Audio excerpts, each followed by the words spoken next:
en estos minutos sobre un poco lo que es semiología de la función ovárica. Y un poco el menú de lo que vamos a conversar el día de hoy es esto, ¿no? Vamos a hablar brevemente, una cosa muy breve sobre lo que es hormonas ováricas, cuáles son los aspectos clave que debemos rescatar en la historia clínica de pacientes con sospecha de patología de función ovárica, una mención a lo que son síntomas extragenitales asociados a la función normal, es decir, existen cierta sintomatología que está ligada a una función ovárica normal, para ya después irnos, digamos, a las presentaciones clínicas de disfunción que, digamos, no se agrupan necesariamente en síndromes, sino en grupos de problemas, ¿no? No necesariamente desde un punto de vista sindrómico, como les repito, ¿no? Y ahí vamos a revisar un poquito lo que es pubertad precoz, amenorrea, ausencia de maduración sexual, amenorrea en pacientes que vienen con características sexuales normales, el síndrome de amenorrea galactorrea, y la presencia de amenorrea o alteraciones menstruales con exceso de andrógenos o hirsutismo, porque esas esencialmente las formas de presentación por las que una mujer puede acudir a la consulta en este sentido, ¿no? Muy bien, entonces solamente recordarles, ¿no?, que nosotros tenemos básicamente estrógenos y progestágenos y en menor cantidad de, digamos, andrógenos, que en realidad, como ustedes pueden ver en esta gráfica, son los precursores de de los estrógenos, ¿no?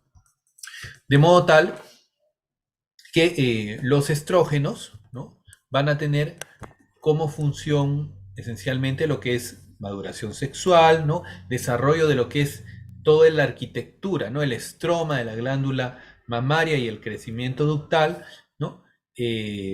Lo mismo a nivel del endometrio, dense cuentas. Sí, Piero.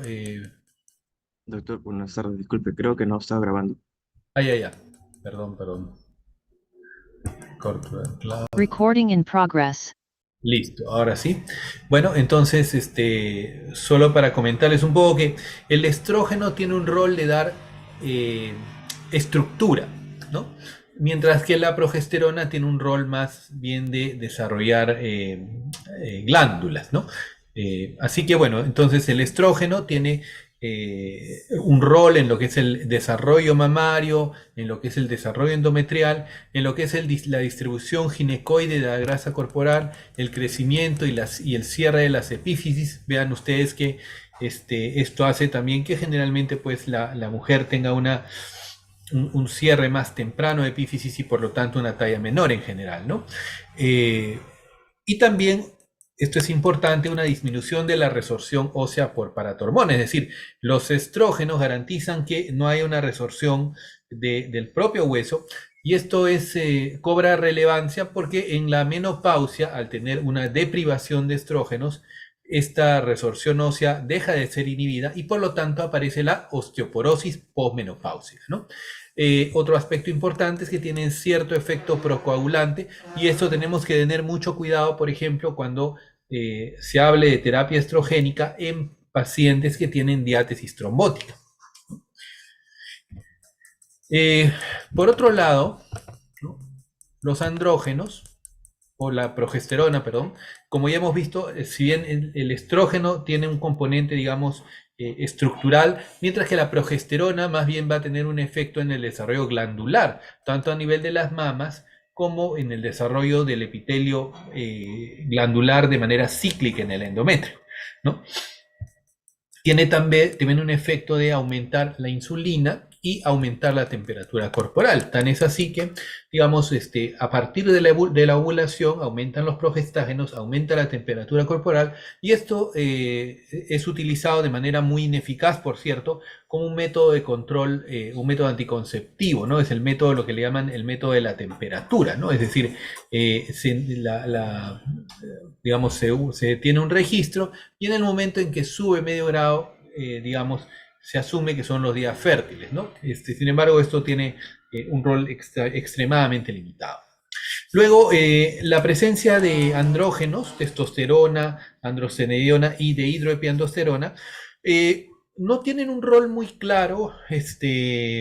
Obviamente son los precursores importantes de lo que son los estrógenos, pero también tienen un rol per se aparentemente ligado a lo que es digamos, en lo que es deseo sexual y en lo que es un poco el estatus de mantener a la persona, digamos, con vigor, si se quiere, emocional, pero eso todavía no está muy claro, ¿no? Lo que sí parece estar claro es que tienen un rol en la libido, pero más allá de eso, su rol más importante es como precursores, pues, de lo que son estrógenos. Y hasta hace algún tiempo se hablaba de la relaxina como una hormona importante para digamos, al momento del parto. Sin embargo, esto ha sido bastante cuestionado y parece no ser cierto, pese a que en algunos modelos animales esto era el efecto más importante. Sin embargo, en el humano no parece tener un efecto claro. Muy bien. Entonces ahora hablamos un poco de la función normal, ¿no? Con respecto a lo que es la menstruación.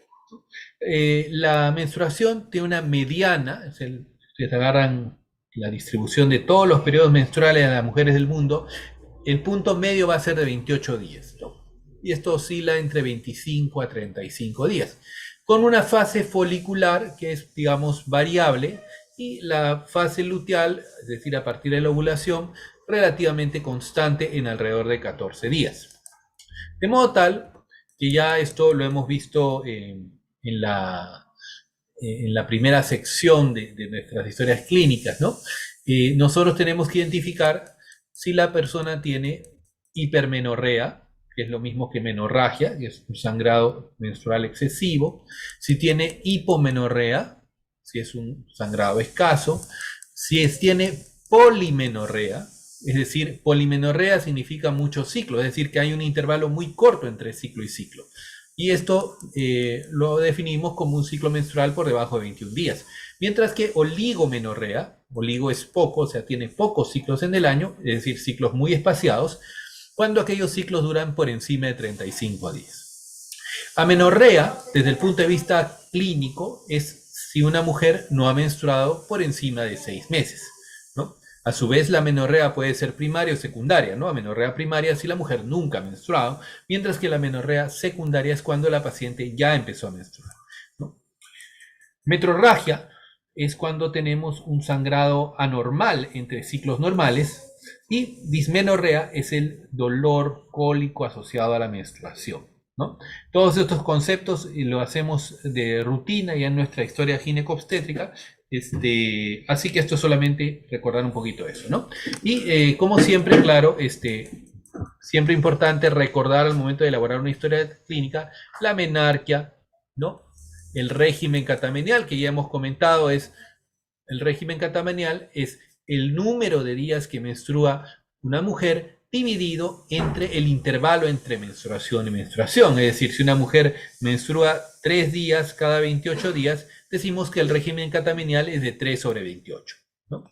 La fecha de última regla, jamás se olviden de preguntar esto en una mujer de edad fértil, porque gestación es un diagnóstico diferencial importante, no solo para algunos síntomas como, digamos, dispepsia, náuseas, vómitos, sino acuérdense que a veces vamos a dar medicaciones que pueden ser embriotóxicas, y no sería la primera vez que alguien se gana un juicio, y eso ha pasado, por haber dado medicaciones embriotóxicas a mujeres que estaban embarazadas, ¿no? El número de gestaciones, paridad, la lactancia, acá también es importante en mujeres que han tenido hijos, preguntar sobre si han dado de lactar, ¿no? Y el uso de anticonceptivos, que recuerden que puede tener cierto riesgo para, digamos, pacientes que tienen diátesis trombótica, ¿no? Que tienen migraña, o que tienen un antecedente familiar de cáncer, ¿no? Porque, digamos, las 3 complicaciones más importantes en el uso de anticonceptivos es migraña, ¿no? que se exacerbe un fenómeno protrombótico o que, o bueno, también si se utilizan durante mucho tiempo pueden tener cierto aumento en la incidencia de cáncer, ¿no? Sobre todo cáncer de mama y de ovario. Bueno, en el examen físico, ¿no? Ya nos interesa evaluar las funciones vitales, si hay bradicardia, si hay hipotensión ortostática, el índice de masa corporal, cómo está el desarrollo de caracteres sexuales secundarios, la distribución del vello corporal, si hay acné, sobre todo si es un acné un poco más profuso que lo habitual, si hay hirsutismo, particularmente en las áreas pues, del bozo, del mentón, de la zona del maxilar, de la, digamos, alrededor de las areolas o alrededor de la línea alba. Esos son, digamos, ese hirsutismo es, digamos, clínicamente significativo. Si hay la presencia de acantosis nigricans, es decir, esta coloración como pequeñas pápulas de color, digamos, marrón, como si fuera un percudido, ¿no? La gente dice que se depositan alrededor de la zona del cuello y de las axilas, ¿no? O la presencia, pues, de alopecia androgenética, que evidentemente es un grado extremo de, digamos, de hiperandrogenismo, ¿no? Muy bien, entonces ya habiendo obtenido nuestra historia clínica y hecho el examen físico, como lo hemos hecho a lo largo de todo el curso de semiología, entonces la siguiente parte es ver algunas condiciones clínicas que nos interesan.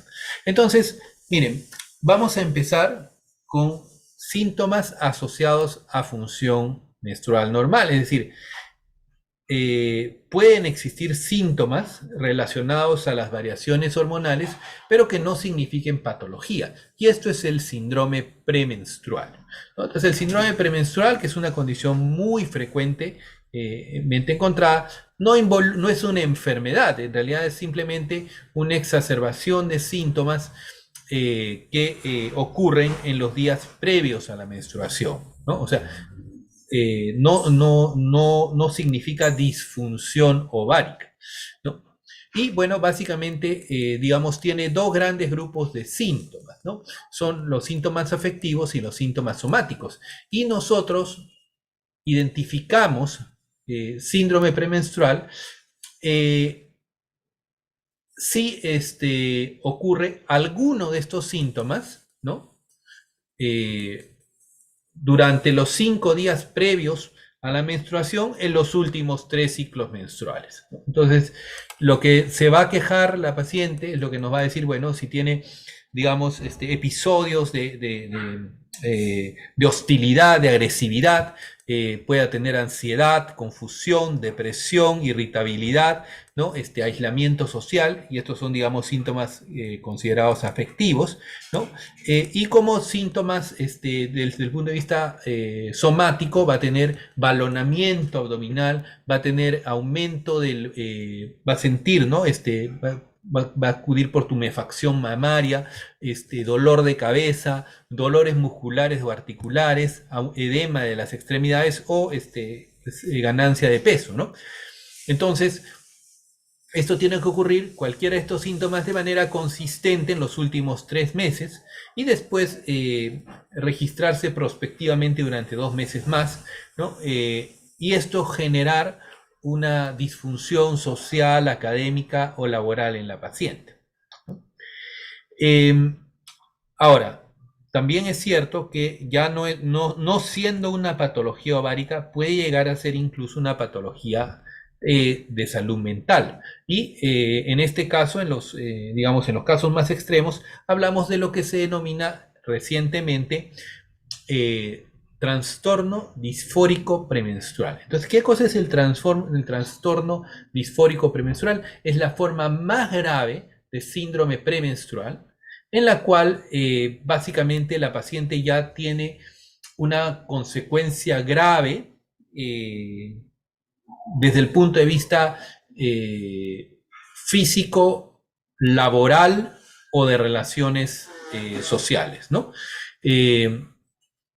Y de hecho, en estas pacientes con trastorno disfórico premenstrual, el 86% de pacientes han tenido ideación suicida, ¿no? Y hasta el 30% han intentado suicidarse alguna vez. De modo tal que desde el año 2019, ya dentro de la, digamos, patología de salud mental, se incluye esta condición, que como ustedes ven, no es una enfermedad, digamos, desde el punto de vista orgánico, desde el punto de vista de función endocrina, sino es un problema de salud mental asociado, pues, probablemente a estas variaciones cíclicas que ocurren a nivel de las hormonas, ¿no? Entonces, para que no voy a leer todo esto, solamente quiero insistir en algunos puntos, ¿no? Para hablar de trastorno disfórico premenstrual, es básicamente un poco los mismos síntomas que hemos conversado. Entonces, hay dos grupos de síntomas, uno que tiene que ver con la habilidad afectiva, irritabilidad, depresión o ansiedad. Entonces, es alguno de estos asociado a, digamos, anedonia, disminución de la concentración, letargia, alteraciones en el apetito, hipersomnia o insomnio, o sensaciones de estar fuera de control, o sensaciones somáticas como dolores, valoramiento abdominal, ganancia de peso, ¿no? Y estos síntomas, ¿no?, tienen que interferir claramente con el trabajo, con el colegio, con las actividades sociales, ¿no?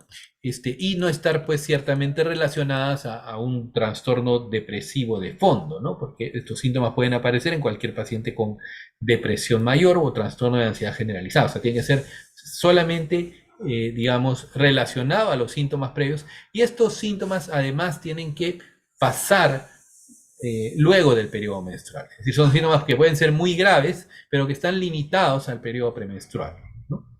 A diferencia de, pues, la depresión mayor o el trastorno de ansiedad generalizado, que están presentes durante todo momento, ¿no?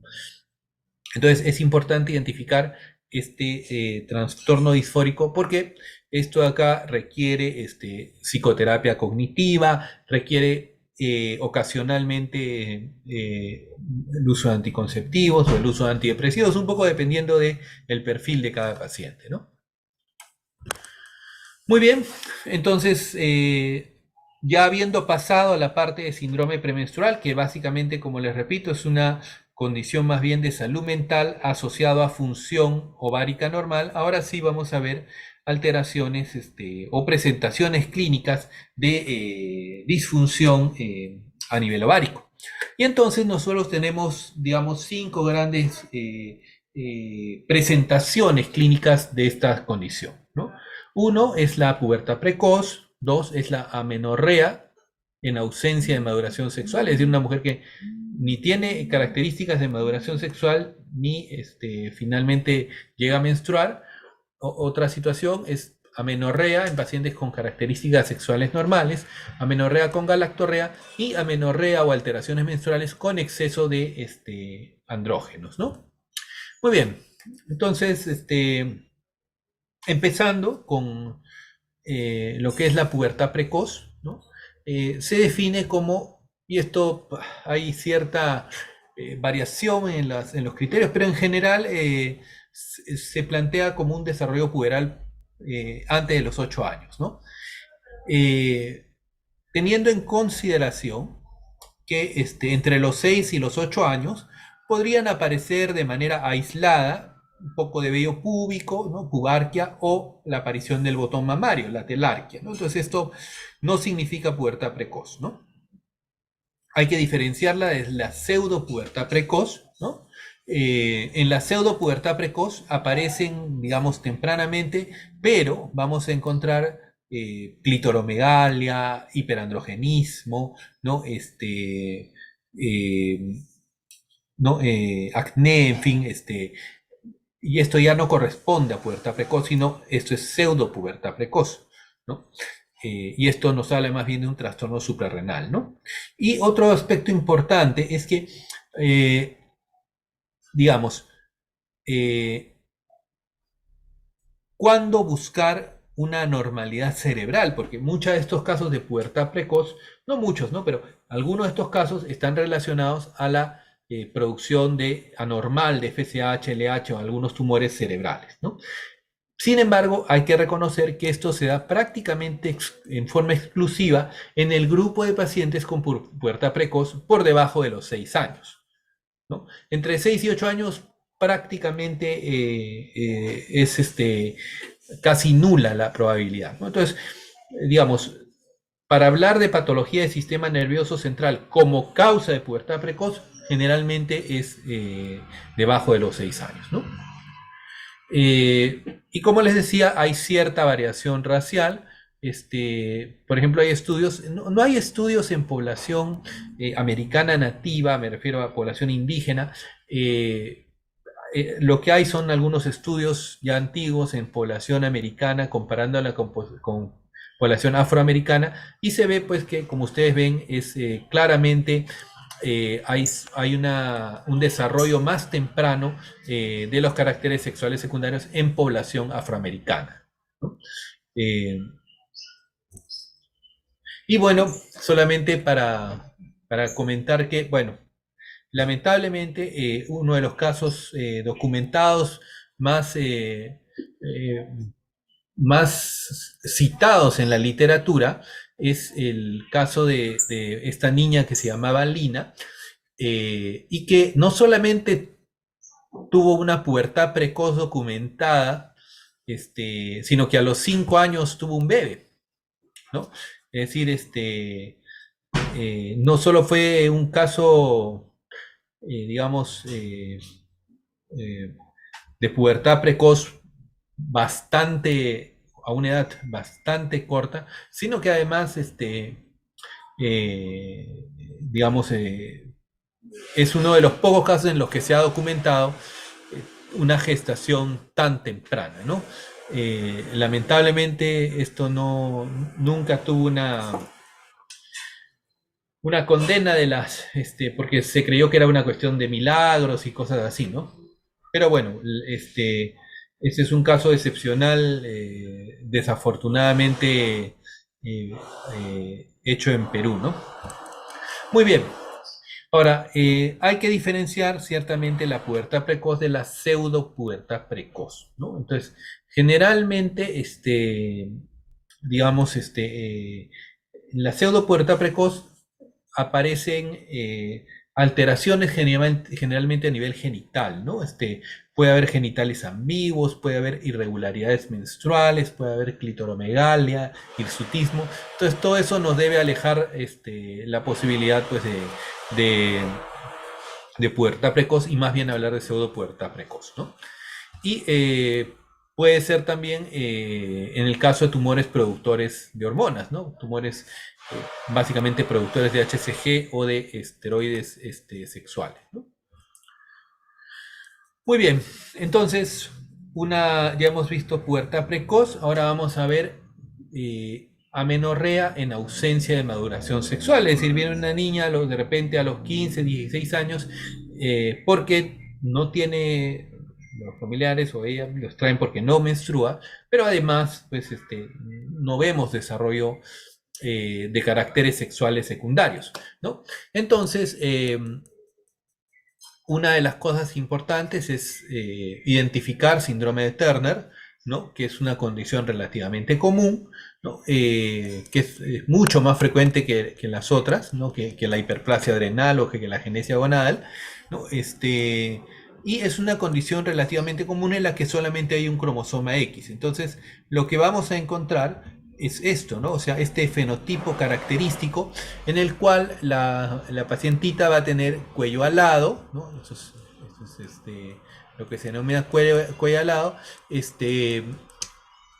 orejas de implantación baja, ¿no?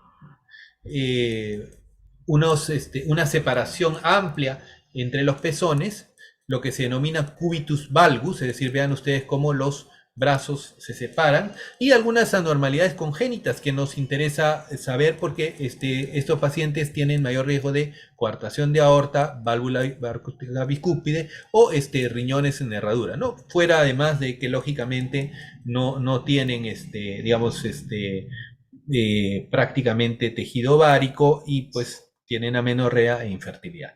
Y es importante distinguir esto porque como tienen orejas de implantación baja y un fenotipo característico, muchas veces son sujeto de bullying, y es más, hemos visto casos de síndrome de Turner que no lo llevaban al colegio porque como tenía estas orejitas bajas y el cuello de lado, pensaban que tenía un retardo mental y era una niña totalmente inteligente que nunca había tenido escolaridad porque pensaban que tenía retardo mental y bueno, en fin, eso puede dar origen a mucho estigma, ¿no?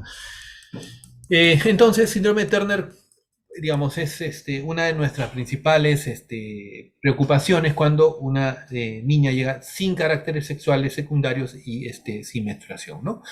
Mucho menos frecuente es enfermedades primarias del síndrome del sistema nervioso central, como el síndrome de Kallmann o tumores prepuberales a nivel hipofisiario, ¿no? Pero probablemente lo más común que nosotros vayamos a ver es el síndrome de Turner, ¿no? Muy bien, ahora tenemos también otra de las formas de presentación que acude a la consulta es, bueno, viene una mujer con características secundarias, con características sexuales normales y viene por amenorrea, o sea, viene por 6 meses sin menstruar, ¿no? Y entonces ahí tenemos que subclasificar, o sea, una mujer con amenorrea y características sexuales secundarias normales, tenemos que clasificarla como amenorrea primaria o amenorrea secundaria. Es decir, amenorrea primaria, ya hemos conversado, es aquella amenorrea que ocurre, digamos, en una mujer que nunca ha menstruado, ¿no? Y sin embargo tiene un desarrollo sexual normal. Entonces ahí, por ejemplo, puede haber lo que se llama defectos müllerianos. Recuerdan ustedes de embriología que el ducto de Müller va a dar origen finalmente a lo que es trompas, a lo que es cervix, a lo que es la parte superior de la vagina. Entonces puede haber un defecto de estas estructuras müllerianas, ¿no? Que puede ir desde el himen imperforado hasta la ausencia total de estructuras müllerianas. O puede haber desórdenes gonadales primarios, ¿no? Por ejemplo, bueno, y esto es mucho más raro, el síndrome de feminización testicular, que en realidad el fenotipo o el genotipo es XY, o sea, es un pseudohermafroditismo masculino, ¿no? O sea, son de XY, pero que, digamos, no tienen producción, digamos, sensibilidad a la testosterona y bueno, básicamente es como si no tuvieran testosterona, ¿no? Y eso es, pero la feminización testicular ocurre en genotipo XY, ¿no? Ahora, vamos a ir de repente a lo más común, que es la amenorrea secundaria en pacientes con características sexuales normales. Entonces, antes de hacer todo el diagnóstico diferencial, siempre lo primero que tenemos que hacer es, si una mujer no menstrua 6 meses y viene por eso, o entre otras molestias viene porque tiene una amenorrea secundaria, siempre tienen que descartar gestación, porque a veces terminan haciéndose pruebas hepáticas, endoscopías, ¿no? Y hasta tomografías y al final resulta que era una gestación. Entonces, la primera causa, o siempre lo primero que debemos pensar en amenorrea secundaria es en gestación. Bueno, dicho esto, ya podemos hacer nuestro diagnóstico diferencial. En el caso, bueno, le tomamos una gonadotropina coriónica humana, ya no está gestando. Entonces, ¿qué podría ser? Podría ser que tuviera problemas a nivel de lo que se llama el tracto de salida, es decir, a nivel de lo que es la cavidad uterina, ¿no? Y esto es común o relativamente común en lo que se denomina síndrome de Asherman, ¿no? En el síndrome de Asherman, que generalmente es por legrados uterinos, ustedes van a ver que en el Perú hay mucho legrado uterino informal, sin condiciones adecuadas, que lo hacen a cabo personal, incluso no médico. Y entonces estos legrados pueden ser a veces tan fuertes que simplemente dejan el endometrio sin tejido y solamente queda como una especie de cicatriz y esa paciente ya no vuelve a menstruar, ¿no? Pueden ocurrir también desórdenes gonadales primarios, ¿no? La insuficiencia ovárica o falla ovárica prematura, es decir, que es, o lo que se conoce también como menopausia precoz, es decir, que antes de los 35 años cesa la función ovárica, puede haber tumores ováricos, ¿no? O puede haber también una disfunción hipotálamo-hipofisiaria, ¿no? Por ejemplo, tumores hipofisiarios puede generar amenorrea, particularmente los prolactinomas, son muy, muy frecuentes, que condicionen amenorrea o hipomenorrea, ¿no? Síndrome de Sheehan, que es el panhipopituitarismo posparto, ¿no? Generalmente en sangrados muy importantes que genera isquemia a nivel de la glándula hipófisis y después hace, ¿no? Hipofunción a nivel de gonadotropinas, hormona tiroidea, cortisol, etcétera, ¿no? Cia turca vacía, en la cual la hipófisis es reemplazada pues, por una especie de bolsa de líquido cefalorraquídeo, ¿no? Amenorrea de origen hipotalámico, ¿no? Muchas veces ligada, pacientes van a ver ustedes que pacientes con depresión severa, ¿no? Depresiones muy graves pueden hacer esto. Se cree también que la amenorrea de las atletas tiene cierta relación con el eje hipotálamo hipofisiario. Esto lo van a ver en atletas de alto rendimiento, maratonistas, mujeres que hacen más de 12 horas de entrenamiento diario. Van a ver que van a ver, bueno, es relativamente común la amenorrea o la oligomenorrea, ¿no? La anorexia nervosa, esta condición psiquiátrica en la que, digamos, hay esta alteración en la imagen corporal, ¿no? Y bueno, puede también condicionar amenorrea y, lógicamente, el uso de anticonceptivos, no solamente anticonceptivos orales, sino también a veces anticonceptivos parenterales. Puede ocurrir un lapso más o menos grande, incluso desde el término de estos fármacos hasta que pueda volver a ocurrir la menstruación, ¿no? Muy bien.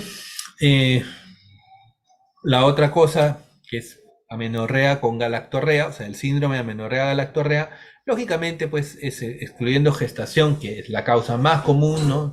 Si está 6 meses sin menstruar y tiene secreción láctea, pues, lógicamente, lo primero es preguntarse si está gestando.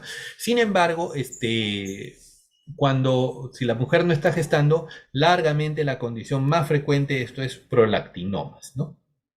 O, en general, hiperprolactinemia. Y finalmente vamos a ver lo que es amenorrea con exceso de andrógenos, ¿no? Y entonces, dentro de esto tenemos largamente, la causa más frecuente es el síndrome de ovario poliquístico, ¿no?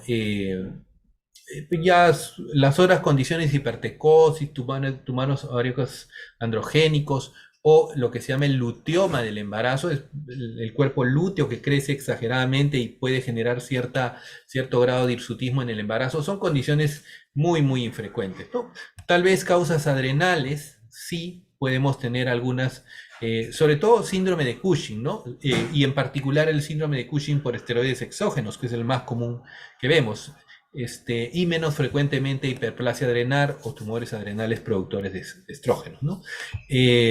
Y finalmente hay pues el hirsutismo idiopático, es decir, ustedes van a encontrar muchas familias en las que, bueno, hay la abuela, la madre, la hija, sin tener una disfunción ovárica, van a tener pues un exceso de pilosidad en el bozo, en el mentón, y ustedes hacen todo el estudio y no encuentran nada, ¿no?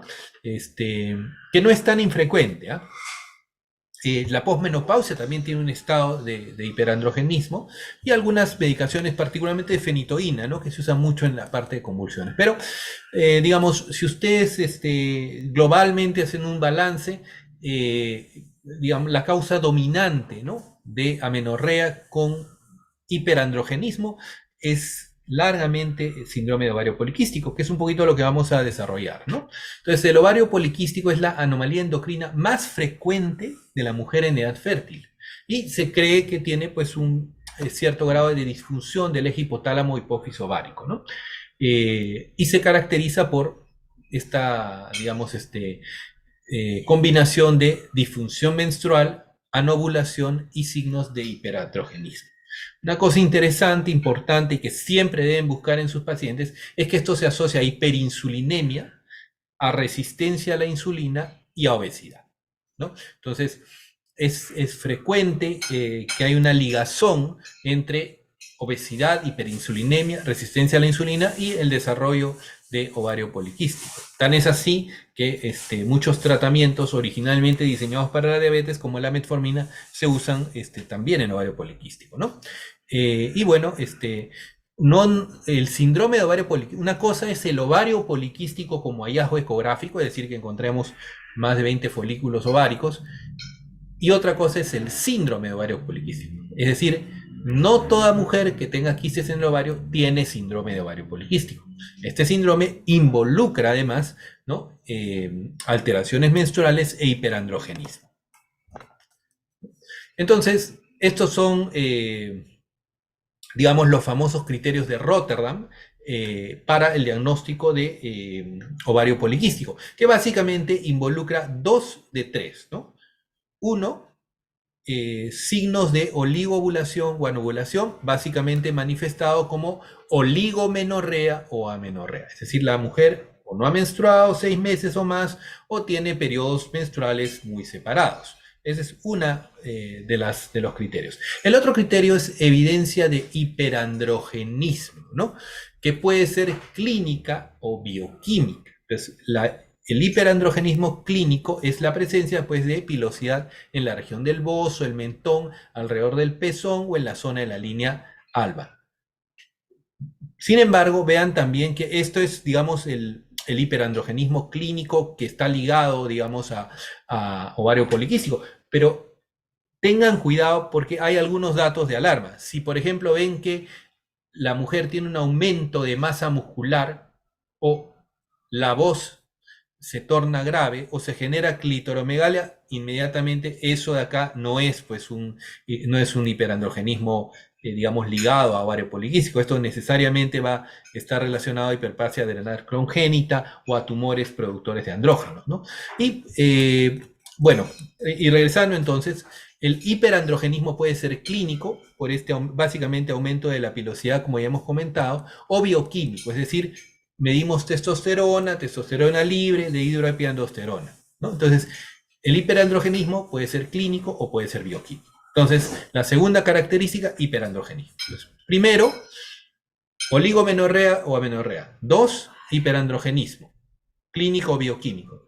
Y 3, la presencia de una ecografía con presencia de ovarios poliquísticos, ¿no?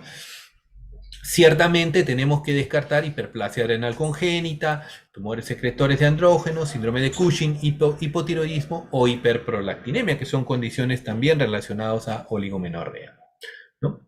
Y en el año pasado, digamos, en las guías de ovario poliquístico más recientes, que se acaban de publicar hace algunos meses, bueno, lo que plantean es un algoritmo diagnóstico sencillo en el cual si nosotros tenemos ciclos irregulares e hiperandrogenismo clínico, es suficiente para el diagnóstico. No tenemos que buscar más cosas. Si no hay hiperandrogenismo clínico, ahí sí le pediríamos testosterona de hidroepiandrosterona.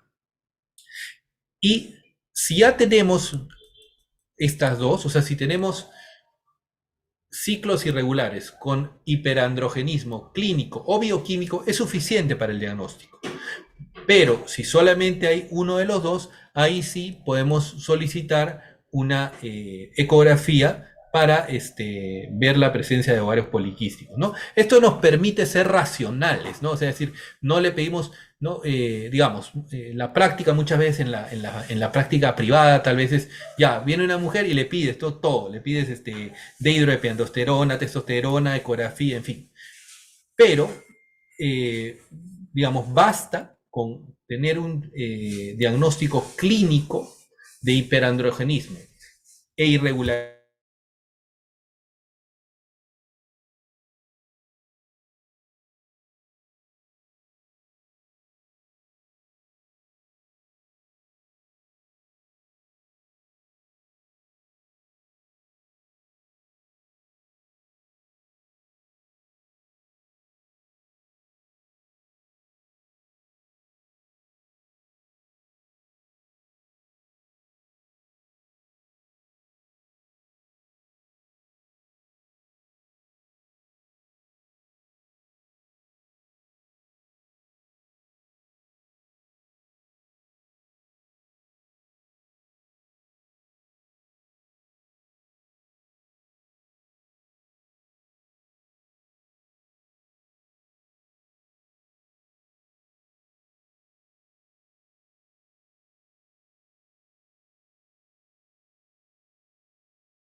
Ahí.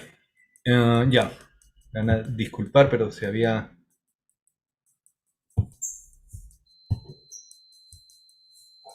A ver, ahora sí. Bueno, solamente les recordaba la recomendación de las últimas guías. Sí me escuchan, ¿no? Sí, doctor.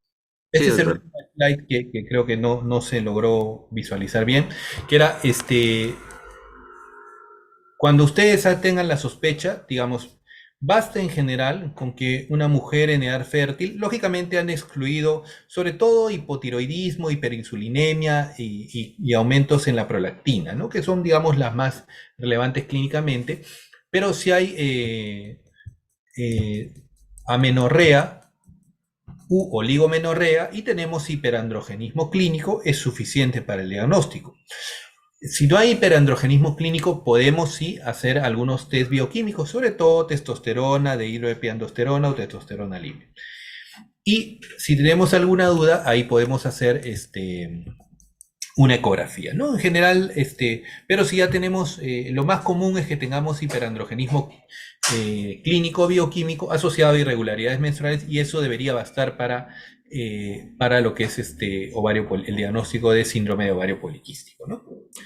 Y bueno, siempre es importante recordar qué es lo que nosotros tenemos que, una vez que tenemos ese diagnóstico, tenemos que tener una sistemática de lo que tenemos que hacer en este paciente. Entonces tenemos que chequear la presión arterial, el índice de masa corporal, ¿no? La presencia de estigmas de hiperandrogenismo, como ya hemos comentado, ¿no?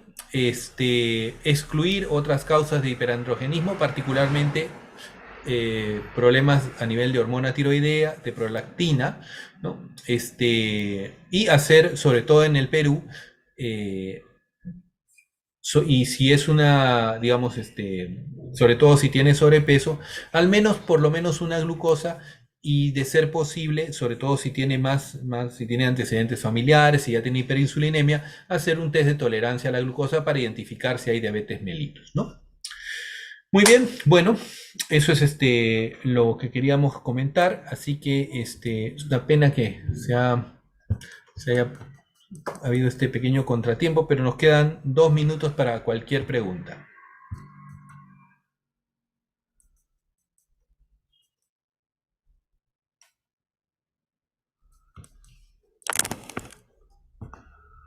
Muy bien, chicos. Bien, imagino que ya han llegado agobiados al último día de teoría, así que si no hay preguntas, lo dejamos ahí.